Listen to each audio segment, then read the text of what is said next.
Hello everyone, welcome back to JC Academy. I am Aradhna Tagotra, your Paper 1 educator. In today's class, we are going to discuss the research biases. ये जो topic है ना, ये आपसे exam में बहुत तरीके से पूछा गया है. फिल इन द ब्लैंक्स में भी पूछा गया है, मैच द फॉलोइंग की फॉर्म में भी पूछा गया है. So although it is not mentioned in your syllabus, official syllabus जो एनटीए ने प्रोवाइड किया है, या but this is a very very important topic जो आपको पढ़ना है. Now what is a research bias? Bias का मतलब सबसे पहले क्या होता है? Error. So it is a deviation from the truth और accuracy in the data, results और interpretations caused by the research process or the researcher's expectations. As a researcher आपने कोई प्रोसेस फॉलो किया या आपकी कोई एक्सपेक्टेशंस थी, जो आपने एक्सपेक्ट किया था कि ये रिजल्ट आएगा, बट उससे हटकर कोई रिजल्ट आया, या आपने जैसा प्रोसेस सोचा था कि मैं ये वाला प्रोसेस फॉलो करूंगा and then I will reach to my desired outcome, but उसके वैसा ना होकर उससे कुछ अलग आपको कोई प्रोसेस फॉलो करना पड़ा. सो that is a research bias. Research bias can be both intentional or unintentional and may arise at any stage of the study, including from sampling and data to collection of analysis and the publication. So, जो research bias है ये intentional भी होता है और unintentional भी होता है. Recognizing and mitigating the bias is essential for producing high quality objective and ethical research. तो हमें क्यों करना होता है इस बायस को मिटिगेट या इस बायस को रिड्यूस क्यों करना होता है? ताकि जो हमारे रिजल्ट्स हैं वो क्वालिटी के आए, वो ऑब्जेक्टिव आए, सब्जेक्टिव ना आए, और एथिकल रिसर्च कंसिडर की जाए. Bias undermines the integrity, ethical dimension of scientific inquiry, distorts conclusion and can lead to misguided policies and clinical practices. देखिए, आप जितना भी रिसर्च करते हैं उसकी इम्प्लीकेशन होती है, चाहे वो छोटे लेवल पे इम्प्लीकेशन हो या फिर गवर्नमेंट के लेवल पे कोई पॉलिसी मेकिंग पे हो. अगर आपकी जो रिसर्च है वो बायस्ड है, वो अनएथिकल है, तो आप सोचिए कि अगर इन केस वो अप्रूव होती है तो वो अनएथिकली कितने लोगों को मिसगाइड करेगी, जो पॉलिसीज फ्रेम होंगी वो कितनी गलत तरीके से फ्रेम की जाएंगी. सो ये इंपॉर्टेंस होता है कि हमें जो रिसर्च बायस है वो कम से कम करना चाहिए अपनी रिसर्च स्टडी में. Now major types of biases in research. सबसे पहला आता है हमारा इंफॉर्मेशन या measurement bias. It is also called measurement bias. It arises when key study variables are inaccurately measured or classified. जो वेरिएबल्स आप स्टडी करना चाहते हैं, आपने उसको कैटेगराइज, आपने उसको क्लासीफाई ही गलत कर दिया है. It information bias occurs during the data collection step and it is common in research studies that involve self reporting and retrospective data collection. जहां पे आप सेल्फ रिपोर्टिंग करते हैं वहां पे आपको इस तरीके का बायस एनकाउंटर करना पड़ सकता है. It can also result from poor interviewing techniques or differing levels of recall from the participants. आप इंटरव्यू ले रहे हैं, आपको जो पूछना है, शायद आपने उस क्वेश्चन की फ्रेमिंग इस तरीके से की है कि जो आप चाहते हैं आपको वो आंसर नहीं मिल रहा, आपको कुछ और आंसर मिल रहा है. तो ये जो छोटी छोटी चीजें होती है ना डेटा कलेक्शन के टाइम, अगर आप इंटरव्यू ले रहे हैं, आप सेल्फ रिपोर्ट कर रहे हैं, तो आपको जो फ्रेमिंग है क्वेश्चन की वो अच्छे से करनी चाहिए, ताकि जो आप मेजर करना चाहते हैं आप वही वेरिएबल को मेजर करें. Main types of information bias क्या है? Recall bias, observer bias, performance bias and regression to the mean. Recall bias.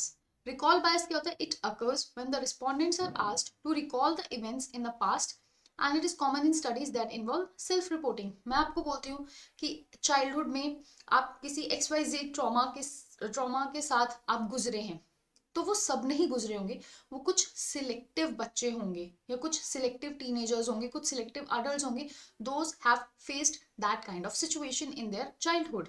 So that is a recall bias. मैंने उनको रिकॉल करने के लिए बोला. So as a rule of thumb, जो infrequent events होते हैं ना वो हमें याद रहते हैं. जो डेली रूटीन एक्टिविटीज है, अगर मैं आपको बोलती हूँ कल इसी टाइम पे आप क्या कर रहे थे, so it will be difficult to remember कि हाँ सेम टाइम पे मैं कल क्या कर रहा था. बट हाँ, यही आपके साथ कुछ ऐसा हुआ होता जो आपको बहुत समय तक याद रहता, शायद 10 साल पहले हुआ था बट आपको वो आज तक याद है. दैट इज रिकॉल बायस.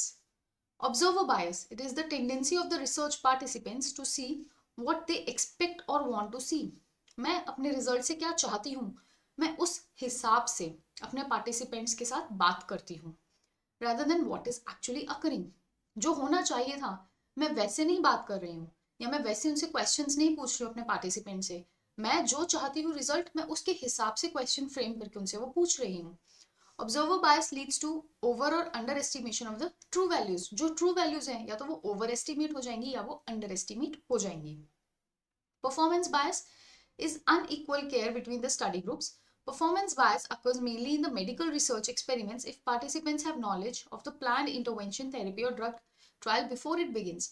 अगर आपको पता है कि मैंने आपको ये वाले ड्रग देना है और आपको उसके रिपरकशंस पता है, तो आप जो परफॉर्मेंस देंगे वो ऑलरेडी बायस्ड होगी। क्यों? क्योंकि आपको पता है कि अगर मैं आपको ये ड्रग दूंगी, फॉर एग्जांपल मैं कुछ स्ट्रेस के रिलेटेड ड्रग पे स्टडी कर रही हूँ, तो अगर आपको पता है कि हाँ ये जो ड्रग मैं आपको दूंगी, ये जो मेडिसिन मैं आपको दे रही हूँ, it is related to stress, तो जो आपकी परफॉर्मेंस होगी वो ऑलरेडी साइकोलॉजिकली आपके दिमाग में फिट है कि हाँ यार ये स्ट्रेस के रिलेटेड कुछ एक्सपेरिमेंट चल रहा है।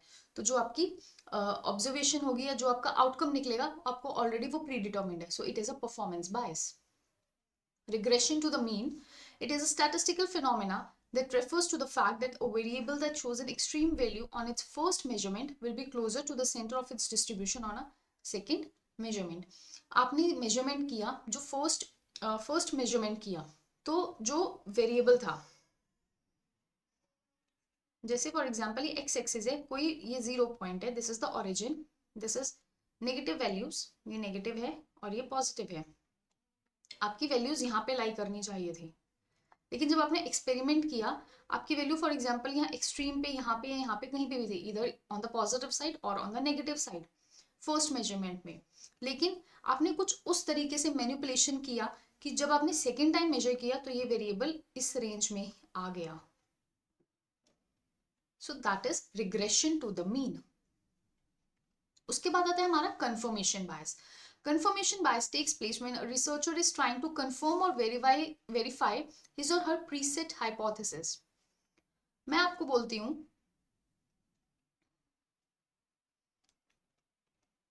happiness it leads to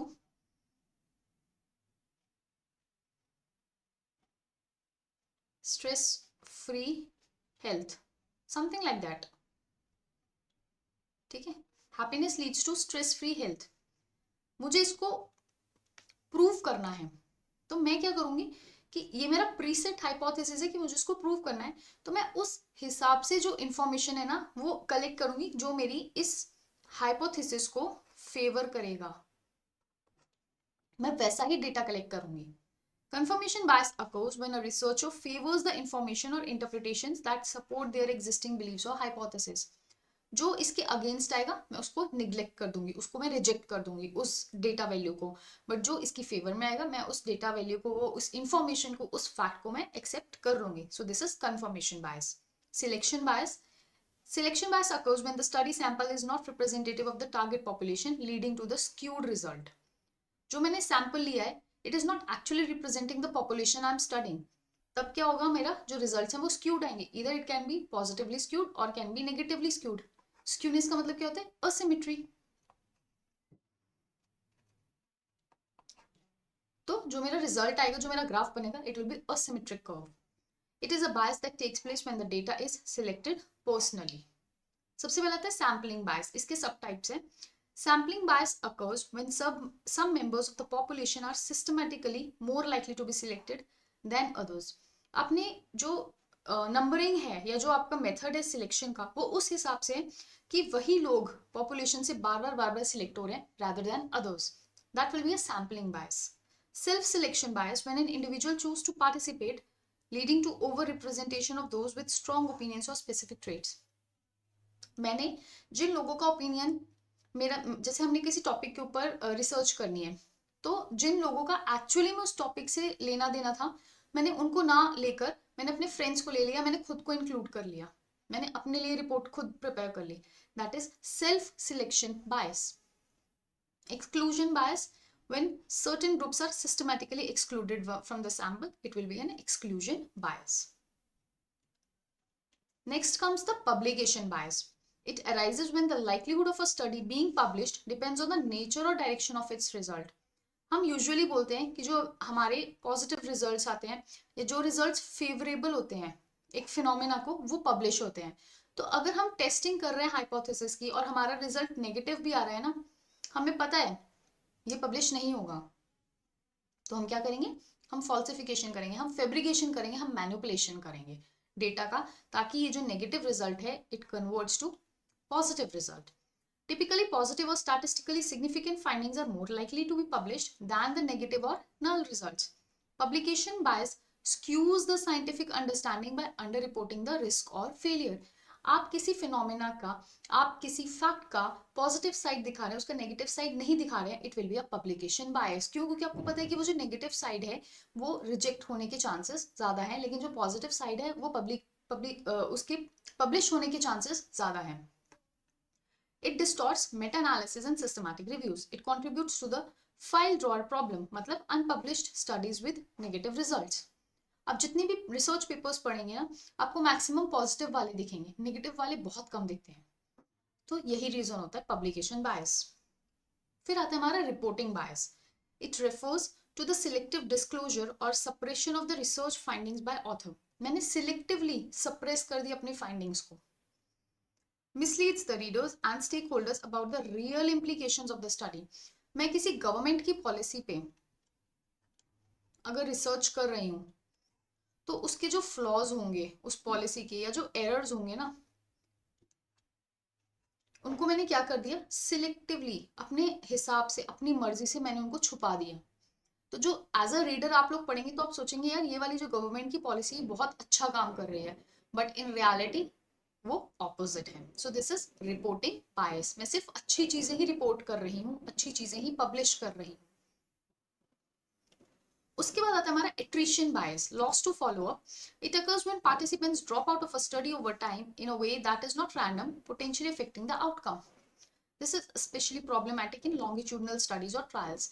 जब हम longitudinal study करते हैं, longitudinal study मतलब over a period of time, like from birth of a child to its, let's say, adulthood. हम एक ऐसे लॉन्गिट्यूडनल स्टडी कर रहे हैं, तब क्या होगा अगर उस पार्टिसिपेंट ने ड्रॉप आउट कर दिया या उसने बोला कि मुझे अब नहीं कंटिन्यू करना, it will be an attrition bias.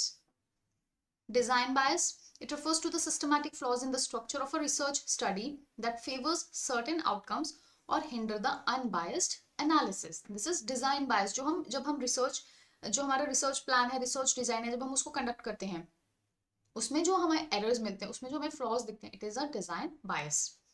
Survivorship bias. It is a statistical bias type in which the investigator emphasizes only on a single part of the data set that was previously checked through some type of pre-selection procedure. आपने 400 का sample लिया, 200 जब sample collect हुआ था, आप already उस पर pilot testing कर चुके थे, एवरीथिंग सब कुछ बिल्कुल ठीक आया था. आपने आपने सोचा कि 200 भी ठीक है. जब आपने और 200 कलेक्ट किए, आपने उसको चेक नहीं किया, आपने एज इट इज सिर्फ इस एक पार्ट के बेसिस पे आपने पूरी अपनी स्टडी को जनरलाइज कर दिया. So this is survivorship bias, जहाँ पे जो इन्वेस्टिगेटर है वो एक single part of the data पे सिर्फ फोकस रखता है. फिर आता है response bias. It is a general term used to describe a number of different situations. Response मतलब एज अ पार्टिसिपेंट क्या क्या बायसेस होते हैं. where respondents tend to provide inaccurate or false answers. जरूरी नहीं है कि हमारे एज अ रिसर्चर ही सब कुछ गलत होगा, हमारे साथ मतलब हम कुछ भी कर रहे हैं उसी में एरर होगा. एज अ रिस्पॉन्डेंट भी तो कुछ बायसेस हो सकते हैं. अगर आप किसी सर्वे में पार्ट ले रहे हैं तो आपकी तरफ से भी कुछ गलतियां हो सकती हैं, कुछ एरर्स, कुछ फ्लॉज आ सकते हैं. अब हम वो पढ़ने वाले हैं. This happens because when people are asked a question, like during an interview, they integrate multiple sources of information to generate their responses. इधर उधर से सुनकर कुछ ना कुछ उनके दिमाग में जो भी होता है वो आपके सामने पेश कर देते हैं. So because of that, any aspect of a research study may potentially bias a respondent. अब common types क्या हैं? Acquiescence bias, social desirability, courtesy, question order and extreme responding. Acquiescence bias क्या होता है? It is the tendency of respondents to agree with a statement when faced with the binary options like agree, disagree, yes, no, true, false. तो वो क्या करेंगे? हर चीज में positive positive positive ही देंगे. It is sometimes referred to as yeah saying और yes saying. हर sentence के लिए, हर क्वेश्चन के लिए उनका एक ही आंसर होगा yes, agree, true. So this is acquiescence bias. It occurs either due to the participant's personality, या तो उनकी पर्सनैलिटी ऐसी है कि वो सबके साथ अग्री करते हैं, किसी को हर्ट नहीं करना चाहते, वो इसलिए डिसअग्री नहीं करते, और because participants perceive the researcher as an expert and are more incline to agree with the statement. दो ही रीजन हो सकते हैं। एज अ रिस्पॉन्डेंट या तो उसकी पर्सनैलिटी ऐसी है कि वो पीपल प्लीजिंग है, मतलब yes yes yes yes to everything whatever is said to him, और सेकेंड कि वो रिसर्चर को एक्सपर्ट मानता है, इसीलिए उसको लगता है कि एक बहुत अच्छी फिगर है या इसको एक बहुत अच्छी नॉलेज है उस टॉपिक के बारे में, तो मैं एग्री ही करता हूँ कि एज अ रिसर्चर वो कभी गलत हो ही नहीं सकता। तो ये दो रीजन होते हैं for AcuSense bias. Social desirability, tendency of participants to give responses that they believe will be viewed favorably by the researcher or other participants. Group of participants are there. वो आपसे क्वेश्चन पूछ रहे हैं, तो आप देखेंगे आगे पीछे कि मैं ऐसा आंसर दूं कि हर कोई सोचे कि मैं एक अच्छा रिस्पोंडेंट हूं, या जो रिसर्चर है, ठीक है, मैं उसके फेवर में काम कर रहा हूं। That is social desirability. It often affects the study that focus on sensitive topics such as alcohol consumptions or sexual behavior. So this is social desirability. वो ऐसे answers देगा which are acceptable to the society. That is social desirable. Courtesy bias. It stems from a reluctance to give negative feedback so as to be polite to the person asking the question. Small group interviewing where participants relate in some way to each other is specially prone to this type of bias. So courtesy bias क्या है कि मैं आपको negative feedback दूंगी but बहुत polite होके courtesy के साथ दे रही हूँ कि हाँ ठीक है ये चीज गलत है बट ये है, मतलब मैं रूड नहीं हो रही हूँ, मैं बहुत कर्टसी के साथ आपको बायस करने की कोशिश कर रही हूँ, अपना बायस्ड ओपिनियन आपको एक कर्टसी के साथ दे रही हूँ। सो that is a courtesy bias.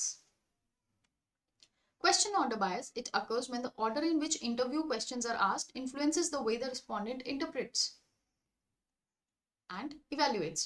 This occurs especially when previous questions provide the context for the subsequent questions. मैं अगर हैप्पीनेस पे काम कर रही हूँ, एम्प्लॉयज की हैप्पीनेस पे, और मेरा पहला क्वेश्चन ही ऐसा है जिससे पता लग जाए कि आगे आने वाले 10 क्वेश्चंस हैप्पीनेस के ऊपर हैं, तो फन क्या है, क्योंकि पहले ही क्वेश्चन में या दूसरे ही क्वेश्चन में रिस्पोंडेंट को पता लग गया कि जो जितने भी क्वेश्चंस है ये हैप्पीनेस के ऊपर हैं। When answering subsequent questions, respondents may orient their answers to the previous questions. अब उनके दिमाग में बैठ गया कि ये हैप्पीनेस से रिलेटेड क्वेश्चंस है, अब वो आगे जितने आने वाले 10 क्वेश्चंस होंगे ना, वो उस चीज को दिमाग में रख के ही वो आंसर देंगे।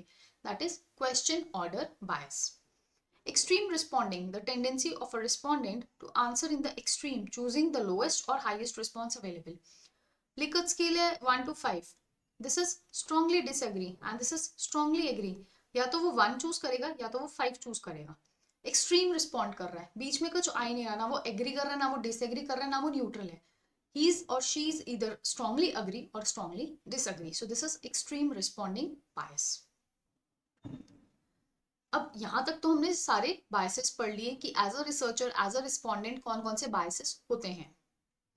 नाउ स्ट्रैटेजीज क्या होती हैं कि हम इन बायसेस को कम कर सके। सबसे पहले आता है randomization, to ensure participants are assigned to groups by chance, selective bias नहीं करना है।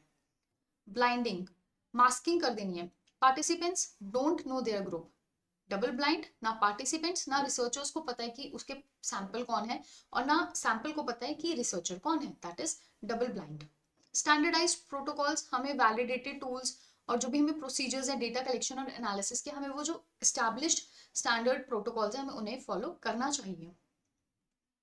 प्री रजिस्ट्रेशन ऑफ स्टडीज, आपकी हाइपोथेसिस, आप कौन सा मेथड यूज करेंगे, क्या आउटकम्स है, आपको वो रिपोर्ट करके रखना चाहिए। ये नहीं कि हाँ आपका एक दिन मन किया सुबह उठे कि हाँ रिसर्च करनी है, कुछ भी रिसर्च कर रहे हैं, कोई भी रिजल्ट कहीं भी जा रहा है, ऐसा नहीं होना चाहिए। Everything should be registered, reported. Diversified sampling, आपको वेरिड पार्टिसिपेंट्स लेने चाहिए across the demographic, across the industry, across globe, across the nation, pan India, diversified. Transparency and disclosure, you should report all the results, ठीक है, transparency होनी चाहिए including the negative और नल findings also. तो ऐसा नहीं करना है कि हाँ पब्लिकेशन के लिए आप सिर्फ पॉजिटिव पॉजिटिव कर रहे हैं, आपको नेगेटिव भी दिखाना है।